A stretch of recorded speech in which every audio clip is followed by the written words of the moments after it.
अब आज का ये जो संकल्प पत्र है बीजेपी का, इसके जरिए होगा क्या 400 पार? क्योंकि महंगाई और रोजगार के मुद्दे पर घेर रही हैं विपक्षी पार्टियां। चित्रा जी, हर चुनाव से पहले पार्टियों का घोषणा पत्र था। भारतीय जनता पार्टी का संकल्प पत्र हम सबके सामने है। इससे पहले भी अन्य पार्टियों ने अपने अपने घोषणा पत्र को अलग अलग नाम दे करके जनता के समक्ष रखा।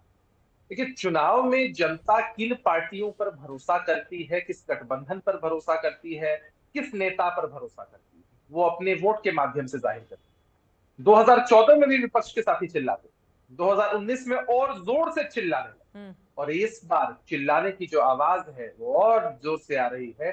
कई बार तो ऐसा लगता है कि जेल के भीतर से भी चिल्लाने की आवाज आती रहती है, ये बताने में कि मोदी की गारंटी गलत है।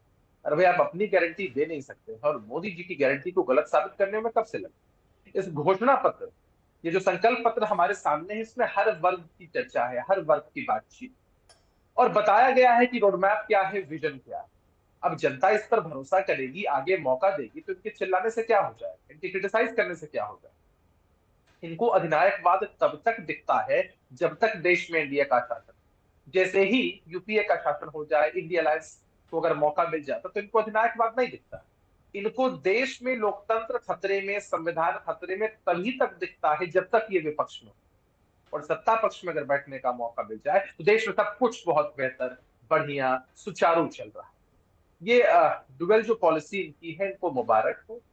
और देश की जनता मौका दे रही है लगातार प्रधानमंत्री जी के नेतृत्व में एनडीए को, आगे भी देगी। ये दर्शाने के लिए काफी है कि मोदी जी जिस गारंटी की बात करते हैं, देखिए हम लोग लगातार लोगों के बीच भी घूमते हैं चिंता, टीवी के अलावा जब लोगों के बीच घूमने का मौका मिलता है, तब केंद्र सरकार की जो योजनाएं हैं, प्रदेश की सरकार की जो योजनाएं हैं, जो लाभार्थी हैं वो बताते हैं ना कि वो राजीव गांधी का दौर नहीं है कि जब राजीव गांधी जो खुद से कहते थे कि 1 रुपया चलता है और 14 पैसा पहुंचता है। आज वो जमाना है जब मोदी जी के नेतृत्व में चल रही योजनाओं में 1 रुपया चलता है, और डिजिटल युग में बैंक के माध्यम से 1 ही रुपया मिलता है। ठीक है। किसी बिचौलिए की बिसात नहीं है कि भ्रष्टाचार हो सके, तो चोट भ्रष्टाचार पर भी है, महंगाई पर भी है, बेरोजगारी पर भी है। और मैं आश्वस्त करना चाहता हूं कि देश की जनता फिर से इस गारंटी पर अपनी मुहर लगाएगी। वरुण पुरोहित जी, सीधे आपके पास आते हुए, चाहे सांस्कृतिक राष्ट्रवाद का मुद्दा हो, मोदी की गारंटी हो, या 2047 तक का रोड मैप हो, उसका पूरा खांचा आज खींचने की कोशिश पीएम मोदी की ओर से की गई।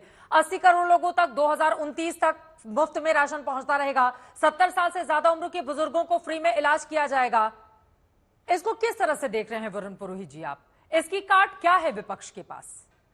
चित्रा जी, इस बजट में पूंजीवाद की चंड चालाकी, छल प्रपंच, जो सुधांशु जी ने शब्द का प्रयोग किया, वो दिखाई देता है। भाई, आपको ये सब करना था तो आप तो बजट का भी 2 महीने पहले बजट में ला देते, क्यों नहीं लाए? हाँ। आयुष्मान योजना इन्होंने कहा 70 साल से ऊपर, हम लाए थे चिरंजीवी योजना, 25 लाख तक सारा सब लोग कवर थे। क्या युवा और जो है नारियां हैं, वो जो 70 साल के बीच के पार्ट है, जो मिडिल क्लास है, जो बीपीएल नहीं, वो कवर नहीं होगा? उसका क्या हुआ? सोशल सिक्योरिटी का कॉन्सेप्ट इनके मन में नहीं। आईएलओ का भी कुलदीप जी ने एग्जाम्पल दिया, मैं कई दिन से कह रहा हूं कि मैंने उसको रिसर्च भी किया हुआ है पहले।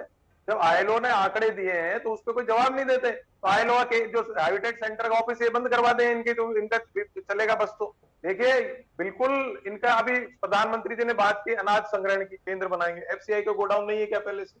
ये सब बातें जनता समझ रही है इस बात को। और सब जब 2 महीने पे 1 महीने पहले बात हो रही थी, सब चर्चा कर रहे थे कि टिकटें दे रहे हैं, रैलियां कर रहे हैं, सबसे पहले बीजेपी सबसे आगे, तो भाई चुनाव घोषणा पत्र में सबसे लास्ट कैसे हो गई फिर? ये सब बातें देखने वाले थे इनको एयरपोर्ट लाएंगे, बुलेट ट्रेन लाएंगे, भी ये बातें चल रही थी। तो पूंजीवादी सोच हुई ना।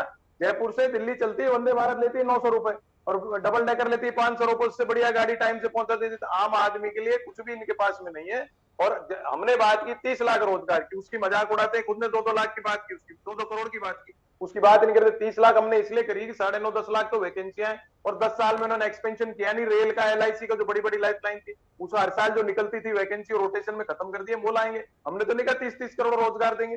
ये बहुत सी बातें हैं जो देश समझ रहा है इस बात को। हाँ। इसको समझना चाहिए। अब ये लोन कह दिया इन्होंने, मुद्रा लोन डबल कर देंगे, कोई लोन ले ही नहीं रहा। लोन चुकाने की गारंटी मोदी जी की गारंटी होगी क्या? हाँ। ये अजीब गरीब बात है। मोदी जी की गारंटी है, भाई रोटी नहीं मिलेगी तो मोदी जी की गारंटी कैसे हो जाएगी? हाँ। आपको ये सोचना चाहिए, इन चीजों से ऊपर उठ के सोचना चाहिए। और जो जनता के विषय, महंगाई, बेरोजगारी आज सबसे बड़े ज्वलंत मुद्दे में हमेशा से कह रहा हूं, और ये है, इस पे अगर ये ध्यान नहीं देंगे तो जो विपक्ष है उन्होंने कई कैंडिडेट भी लचर उतारे, वो भी जीत जाएंगे जो राजनीतिक व्यवस्था के लिए ठीक नहीं है। हाँ। तो विपक्ष ने भी कोई सूझबूझ से कैंडिडेट उतारे नहीं है। लेकिन तो अभी वरुण तक पुरोहित जी, उतारे मेरे पास एक आंकड़ा है। ये आंकड़ा बताता है महंगाई के मुद्दे पर 2019 के संकल्प पत्र में कहीं भी जिक्र नहीं किया गया था बीजेपी की ओर से, जबकि इस बार 2024 में एक बार जिक्र है। अगर मैं रोजगार की बात करूं तो 2019 में 3 बार जिक्र था, 2024 में 30 बार जिक्र है।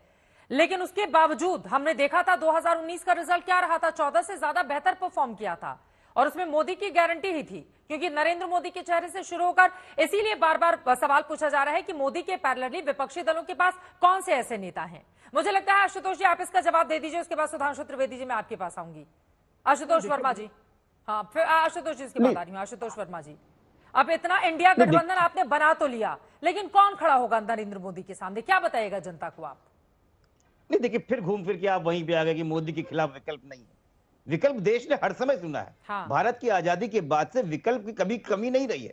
ये तो 140 करोड़ की जनता के पुरुषार्थ के ऊपर आप सवाल उठा रही हैं कि मोदी के खिलाफ कौन है। हाँ। अरे इस देश में हर समय रहा अरे है। जनता की ओर जब से कभी पूछ रही हूँ कि कौन सा नेता होगा विपक्ष की ओर से जो बनेगा देश का प्रधानमंत्री भाई, अगर जीत गए तो। ये जनता का सवाल है, आप घुमाइए मत। नहीं, जनता का सवाल नहीं है, बिल्कुल है सवाल। कतई जनता का सवाल जानने का हक है कि कौन बन सकता है।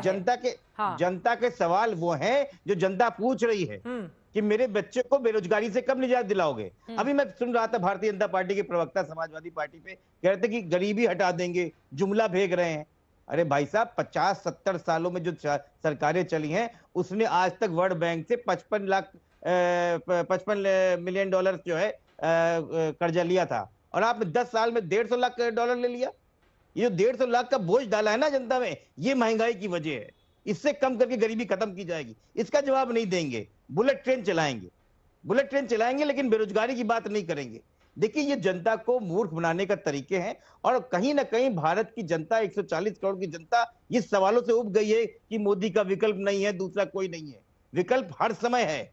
विकल्प इसी में से आएगा, कोई बाहर से नहीं आएगा। हाँ। यहीं से आएगा और यहीं से आया है। इतिहास ने दोहराया है कि विकल्प यहीं से निकलता है। बंटवारे पर इंडिया गठबंधन में इतनी खींचतान देखी हमने, फिर जब प्रधानमंत्री बनने की अगर बारी आ जाएगी तब क्या होगा? इसलिए आपको पहले से समझाना होगा। आपको पहले से आशुतोष जी इस बात की गंभीरता को समझिए। आपको पहले से समझाना होगा। हम सब ने देखा, ममता बनर्जी ने कांग्रेस को सीट नहीं दिया। दक्षिण भारत में हमने वही स्थिति देखी, बाकी जगहों पर वही स्थिति देखी। आशुतोष जी आप बात पूरी होने दीजिए। हाँ, बोलिए। आपत्ति इसमें इस बात की कि विपक्ष में जो सीटों में खींचातनी है वो सबको दिखती है, क्योंकि ये डेमोक्रेटिक प्रोसेस है। लेकिन भारतीय जनता पार्टी की हालात क्या है? क्या महाराष्ट्र में हालात है आपको पता है? बिहार में क्या हुआ वो आपको पता है? अरे आज तक भारतीय जनता पार्टी की सीटों की हालात ये है कि उत्तर प्रदेश में जहां पे उनके सब सांसद जीते हुए वहां भी सीट नहीं घोषित कर पा रहे पूरे, और आप हम पे सवाल उठा रही हैं। ये तो वो वाली हालात है कि 10 साल राज करने के बाद भी सवाल आप विपक्ष से पूछ रहे हैं कि आप में कौन है। आशुतोष वर्मा जी, आपको विंडो में बिठा के मैं चुपचाप रखूंगी, आपको अच्छा लगेगा तो सवाल ही पूछूंगी ना, आपकी हाँ में हाथ थोड़ी ना मिलाऊंगी। आशुतोष जी, सवाल किस टाइप? देखिए, आप ये पूछिए कि विपक्ष का मुद्दा क्या है। सर मत समझाइए सवाल, देश की जनता को नहीं पसंद आता है नेता जब पत्रकार को सवाल बताने लगते हैं। लेकिन मुझे लगता है इन्होंने गंभीर सवाल बीजेपी से पूछे हैं। सुधांशु जी आप जवाब दीजिए। वैसे ये सवाल कितने गंभीर है मैं दर्शकों के विवेक पर छोड़ता हूं। जो पार्टियां अपने नेतृत्व में अंदर तो कहती हैं विकल्प का कोई प्रश्न नहीं, विकल्प बिल्कुल एक है, तब इनको अपने लाखों कार्यकर्ताओं का अपमान नजर नहीं आता है और इस समय कह रहे हैं कि विकल्प तो हम अपने आप चुन लेंगे। ये वही पार्टियां हैं, 1 फैमिली 1 पर्सन पार्टी में कोई विकल्प नहीं, नेतृत्व में विकल्प सब चुना जाएगा। तो मुझे लगता है इसकी गंभीरता कितनी इस विषय की कोई भी व्यक्ति समझता है। इन्होंने कहा देर से किया, तो 15 लाख से अधिक हम लोगों ने फीडबैक लिए, उसके बाद प्रोसेस करने के बाद शायद उन्होंने सुना नहीं होगा या जानकारी नहीं ली होगी, तब उसके बाद हमने अपना संकल्प पत्र जारी किया है और उसके बाद आया। तीसरी बात मैं कहता हूं, आज महंगाई की दर 5.1% है। मैं ऐसा नहीं कहता कि बहुत बेहतर है। 2018 के बाद मैं चुनौती से कहता हूं, हमारे जितने दर्शक हैं, ये 5 ऐसे साल बता के जाएं विपक्ष के 55 साल में जब महंगाई की दर 5% से कम हो। मिनिमम मोदी सरकार में 3.8% पे गई है। 3 ऐसे साल बता के जाइएगा जब महंगाई की दर 3.8% से कम हो। और दर्शकों से कहता हूं, आज सारा डाटा अवेलेबल है, कोई भी जाके चेक कर ले। पिछले 50 साल में सबसे कम महंगाई की दर के 5-10 साल ले लीजिए, उसमें 9 हमारे हैं। सबसे कम बेरोजगारी की दर के साल ले लीजिए, वो सबसे ज्यादा हमारे हैं। सबसे फास्टेस्ट विकास के ले लीजिए तो 10 में 6 हमारे हैं। जबकि हमने 16 साल राज राजनीतिक किया है और इन्होंने 60 आशुतोष जी साल। के पास जाना चाहूंगी। दो आशुतोष जी बैठे हैं, इस वजह से मुझे बार बार कहना पड़ा। आशुतोष जी जल्दी से सुधांशु जी की बातों पर टिप्पणी। नहीं, सुधांशु जी देखिए बहुत अच्छी सोफिस्ट्री कहते हैं, मैं बार बार इस बात को कहता हूं, मैं खाली डेटा सिर्फ डेटा कोट कर रहा हूं। सीएसडीएस का डेटा है, नौकरी मिलने की उपलब्धता कितनी है, 62% लोग कह रहे हैं कि नौकरी मिलना मुश्किल हो गया है। महंगाई बढ़ी है पिछले 5 सालों में, 71%, 10 में से 7 आदमी कह रहा है कि महंगाई बढ़ी है। भ्रष्टाचार, और भ्रष्टाचार के लिए जब बात करें कितने 55% लोग कह रहे हैं। और कौन जिम्मेदार है नौकरी घटने के लिए, कौन जिम्मेदार है? केंद्र सरकार जिम्मेदार है। राज्य सरकार को कम, केंद्र सरकार को ज्यादा जिम्मेदार ठहराया जा रहा। इसी के साथ साथ जब यह पूछा गया कि भाई ये नौकरी घटने के लिए कौन जिम्मेदार है, उस वक्त भी केंद्र सरकार का नंबर 1 पे आ रहा है।